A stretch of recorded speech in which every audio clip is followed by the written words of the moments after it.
అందరికీ దేవుని నామంలో వందనాలు చెల్లిస్తూ ఉన్నాను. ఈరోజు బైబిల్ పట్టణం చదవగా విందాం.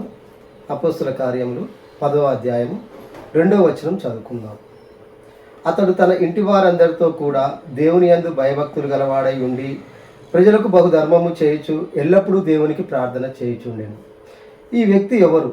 తన ఇంటి వారందరితో ప్రార్థిస్తూ మరి దేవుని యందు భయభక్తులు కలిగి మరి జనులకు బహుధర్మం చేయొచ్చు ఎల్లప్పుడూ దేవునికి ప్రార్థన చేయుచున్న వ్యక్తి. ఈ వ్యక్తి ఎవరో మనం చూద్దాం. అపోస్తల కార్యములు 10వ అధ్యాయం 1వ వచనం చదువుకుందాం. ఇటలీ పటాలమనబడిన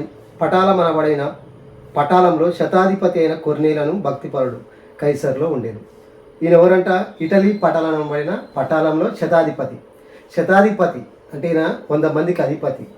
100 మందికి అధిపతి అయి ఉండి కూడా ఇక్కడ తన కుటుంబంతోని మరి దేవుని యందు భయభక్తులు కలిగి ఉండి దేవునికి ప్రార్థిస్తూ ఉండేవాడు. మరి అలాంటి జీవితాన్ని కూడా మనం కలిగి ఉన్నామా? ఎందుకంటే శతాధిపతి, ఆయనకి ఎంతో పనులు ఉంటాయి, ఎన్నో పనులు ఉంటుంటాయి. కానీ ఇక్కడ దేవునికి ఒక సమయాన్ని అనేది కేటాయించుకుండు. తన పిల్లలతోని తన భార్యతోని మరి ఒక సావాసంగా మరి దేవుని యందు భయభక్తులు కలిగి ఉండటం, ప్రార్థనలో ఉండటం, మరి అలాంటి జీవితాన్ని కలిగి ఉండి ఇక్కడ కొర్నేలు భక్తిపరుడు శతాధిపతి. మరి అలాంటి జీవితం మనం కలిగి ఉన్నామా? ప్రార్థన జీవితం మన కుటుంబంతో ఉన్నామా? ఒక్కసారి మనం కూడా మనము పరిశీలన చేసుకోవాలి. ఎందుకంటే ఇక్కడ శతాధిపతి అంత పెద్ద అధికారి ఉండి కూడా దేవునికి ఒక సమయాన్ని కేటాయించుకుండు, తన భార్య పిల్లలతో కేటాయించుకుండు, ప్రార్థన యందు భయభక్తులు కలిగి ఉండు.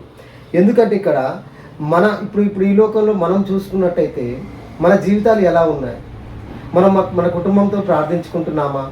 ప్రార్థన చేయుచున్నామా? మన పిల్లలతో, మన భార్య పిల్లలతో సావాసంగా ఉన్నామా? మరి ఎలాంటి జీవితం కలిగి ఉన్నాము? మనం దేవునికి సమయాన్ని కేటాయిస్తున్నామా? ఒక్కసారి మనల్ని కూడా మనం పరిశీలించుకోవాలి. ఎందుకంటే ఇక్కడ కొర్నేలు మరి దేవుని యందు భయభక్తులు కలిగి ఉండి ప్రజలకు బహుధర్మము చేయుచు ప్రార్థించుతూ ఉండేను. మరి అలాంటి జీవితం మనం కలిగి ఉన్నామా? ఒక్కసారి మనల్ని కూడా మనం జ్ఞాపకం చేసుకోవాలి. మరి అలాంటి జీవితం మనందరము కలిగి ఉండాలి. దేవుడి వాక్యం దీవించుగాక. ఆమేన్.